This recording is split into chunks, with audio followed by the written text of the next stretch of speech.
Explique-moi l'écho. Bonjour, je vais vous parler de l'inflation. C'est quoi l'inflation? Alors l'inflation, c'est quand les prix de l'ensemble des biens et des services augmentent de façon durable. C'est l'illustration d'un dysfonctionnement du marché, un déséquilibre lorsque l'offre excède la demande ou lorsque la demande est plus forte que l'offre. Par exemple, à La Réunion en 2009, le thon coûtait 9,33 € le kilo. En 2016, il coûte 14,52 €. Le prix du thon a donc augmenté de 56%.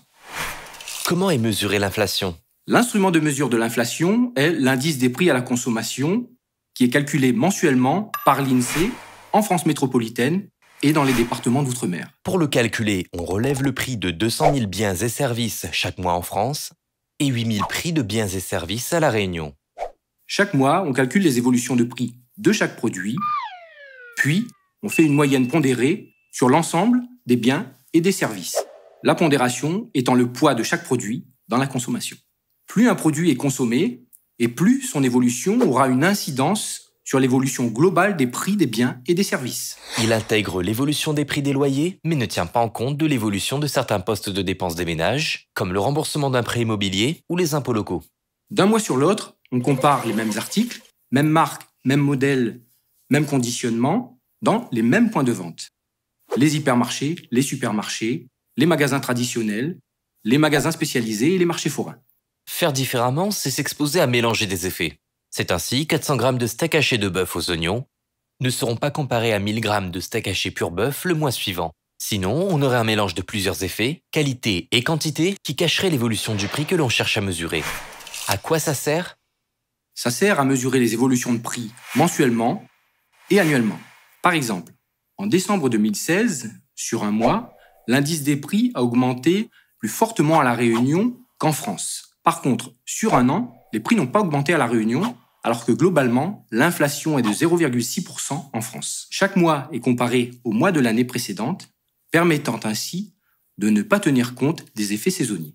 L'indice des prix a plusieurs utilisations: revaloriser les pensions alimentaires, les rentes viagères, les loyers d'habitation, indexer le SMIC, le taux du livret A et orienter les politiques monétaires. L'indice des prix à la consommation permet de mesurer l'évolution des prix entre deux territoires, mais ne dit rien sur le niveau des prix. Comment faire? Pour mesurer les différences de prix entre deux territoires, la métropole et les départements d'outre-mer par exemple, on réalise une opération spécifique tous les 5 ans que l'on appelle l'enquête de comparaison spatiale des prix. On va relever les prix des biens et services similaires, c'est-à-dire à caractéristiques proches, en même temps en métropole et à La Réunion. Une fois que l'on a relevé les prix des biens et services, il faut les agréger pour estimer le budget nécessaire pour les acquérir. On réalise en fait une moyenne pondérée des prix unitaires, prenant en compte le poids de chacun des produits dans la consommation moyenne.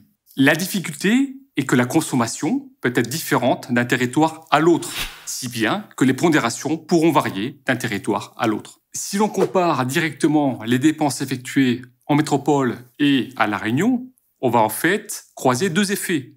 Un effet lié strictement à la différence de prix et un effet lié aux habitudes de consommation. Or, on souhaite identifier le seul effet lié à la différence de prix. Pour cela, nous calculons deux écarts. Pour le premier, on prend en référence un panier de biens représentatif de la consommation métropolitaine que l'on valorise en métropole et à La Réunion. Pour le deuxième écart, on prend un panier de biens représentatif de la consommation réunionnaise que l'on valorise à La Réunion et en métropole. La différence de prix entre les deux territoires sera simplement la moyenne de ces deux écarts. Et les résultats? En moyenne, les prix sont supérieurs de 7% à La Réunion, ce qui peut paraître peu, mais en fait, derrière ces 7% se cachent des contrastes.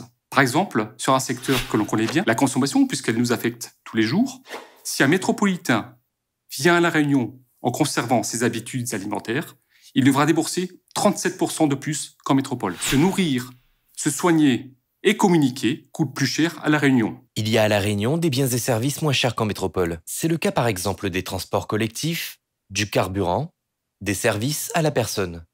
La dernière enquête a eu lieu en 2015. Rendez-vous en 2020 pour de nouveaux résultats.